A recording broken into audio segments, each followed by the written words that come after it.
the relationships that I have with other board members and other school boards. I bring a parent perspective.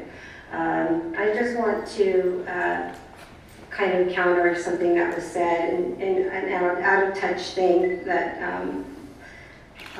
someone on the diocese mentioned, but our LCAP process is a system that we use in our district to actually build consensus. I just want to mention that it's been nationally recognized, and we have about 280 people that come and work on that LCAP process.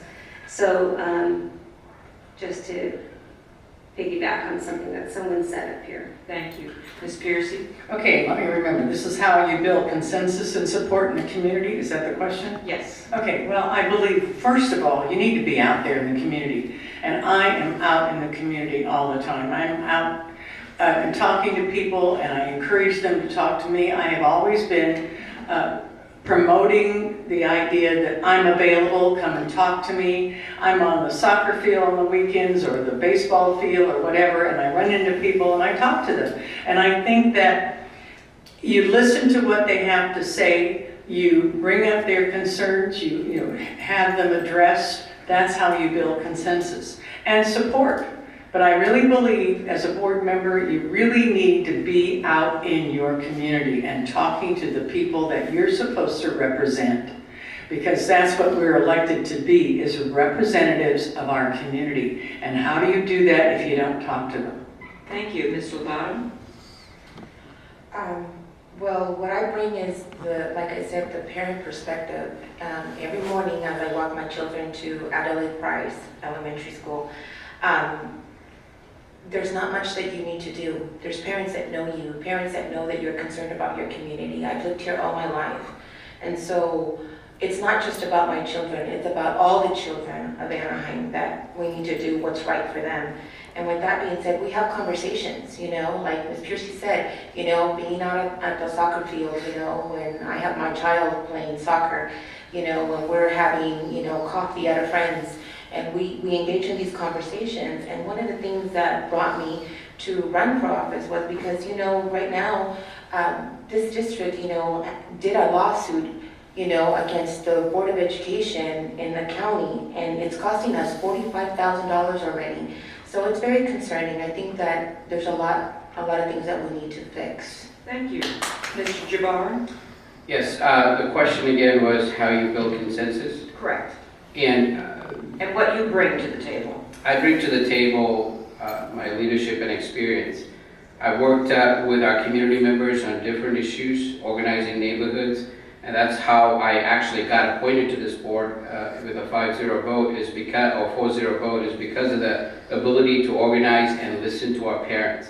We created a Parent Leadership Academy precisely for that, to get more input from our parents to make sure that they're part and parcel of every decision that we make. With our community and the City Council, we worked very closely to make sure that we build partnerships. And that is something that we've done in this last 4 years. In terms of transparency, I think when you're out of touch and don't know how AUHSD works, then you're going to talk about transparency. Our parents are well aware of everything that goes on in our district, and they're part and parcel of the decision-making process. So I'm very proud of that. Thank you. We're now going to do closing statements, and we're going to start. We're going to start with Ms. Lovato, who ended the first round of opening statements. So. Okay. Well, I just want to thank everyone here present. Thank you for having me. Thank you for listening to me, and for the invitation from the League of Women Voters. Today, as I sit here, my opponent is Mr. Al-Jabbar. I highly respect Mr. Jabbar. When he was appointed, I was one of the people that spoke on behalf of him. But our fundamentals are different. And so that's the reason why I'm running today. Because I think that, when you have a passion for education, you have to do what's right for our children.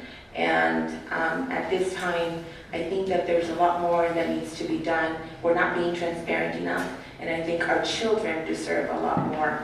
Yes, Mr. McCullough, you can laugh. Ms. Piercy? Well, okay. Education has been my life, and it still is. And I have been on the board now 12 years, and I'd like to do another 4 years because I've got a lot more ideas. I've always said I'd love to give my opinion, and I think I have a lot of background in education. I've done a lot of different things, and I would like to continue. And I've learned an awful lot in my years, not only on city council, but on the school board. And it's a learning experience, and there's a learning curve. And believe me, it really, it's interesting, and I feel like I've done a good job, and I just hope that the electorate feel the same way and re-elect me for another 4 years. Thank you. Ms. Randall Trejo? Thank you. Thank you again, Anaheim Secondary PTA Council for holding this. Thank you, League of Women Voters, for being here. And audience, thank you. As your trustee, I will continue to keep our two students safe, keep fiscal oversight, and hold all accountable for student success. I will be an advocate so strongly for public education. And I feel that my record is solid, and I'm so proud to be a member of this board, and I'd like to continue another 4 years. Thank you. Thank you. Mr. Martin? I am in a situation where someone believes I'm out of touch. I don't think so. I live in my community. I'm out in my community. I deal with those kids all the time. I know who they are, what they're doing, and how well they're doing. I want to make sure that these kids, the ones that I'm talking about, not the kids that are doing extremely well, not the kids that are in the middle and doing okay. We have a lot of kids that have issues that are systemically being denied the education they could get. And I want to work on it. The only way to work on it is to make sure that everybody knows what we're doing in a way that is so transparent and so involving that you can't help but move forward. I have no problem ruffling feathers when I see kids not getting what they deserve and where they should be headed. And I'll fight for them a lot more than just words. Thank you. Mr. Jabbar? Well, thank you very much again to the League of Women Voters and PTA District Council. I have been in our schools. I'm in our community. I'm accessible.